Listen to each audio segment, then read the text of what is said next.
चंदन चोरांचा धुमाकूळ, आधी तपासणी मग कटिंग। देवळा तालुक्यातील विठेवाडी येथील प्रगतिशील शेतकरी धनंजय अशोक बोरसे यांच्या कळवण रोड येथील शेतातील घराजवळ असलेल्या परिपक्व चंदनाच्या झाडाचा मुख्य गाभा मध्यरात्रीच्या सुमारास चंदन तस्कर चोरट्यांनी कापून नेण्याचा प्रकार घडला आहे। विठेवाडी भौर कळवण रस्त्यावरील दत्त मंदिराच्या पाठीमागे येथील शेतकरी धनंजय बोरसे गट नंबर 605 यांच्या मालकीची शेती असून येथे त्यांचे कायमच वास्तव्य आहे। त्यांच्या घराच्या पश्चिम बाजूला असलेले चंदनाचे 2 झाडं लावलेले आहेत।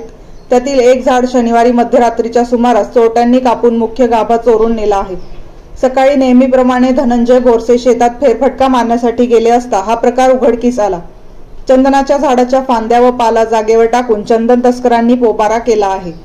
या झाडाच्या लगत असलेल्या दुसऱ्या झाडाच्या खोडाला हात पोखरने छिद्र पाडून मुख्य गाभ्याची तपासणी चंदन तस्करांनी केली असल्याचे निदर्शनात आले आहे। गेल्या 5-6 वर्षापासून विठेवाडी भौर सावकी खामखेडा शिवारात गिरणा नदी काठ व परिसरात शेतकऱ्यांच्या बांधावर शेकडो चंदनाची जुने झाडे होती। मात्र एक एक करून सगळीच झाडं चंदन तस्करांनी चोरून नेली आहेत। 15 दिवसांपूर्वी काही संशयित व्यक्तींनी भर दिवसा बांधावर येऊन पाहणी करून तसेच छिद्र पाडून अशा तयार झाडांची पाहणी करण्यात आली होती। या चोरांना आळा घालण्यासाठी देवळा पोलिसांनी तसेच वन विभागाच्या कर्मचाऱ्यांनी तात्काळ कारवाई करून रात्रीची गस्त वाढवावी अशी मागणी धनंजय बोरसे आणि सामाजिक कार्यकर्ते कुबेर जाधव यांनी केली। वृत्तसंकलन समाधान केदारे, निवासी संपादक, देवळा।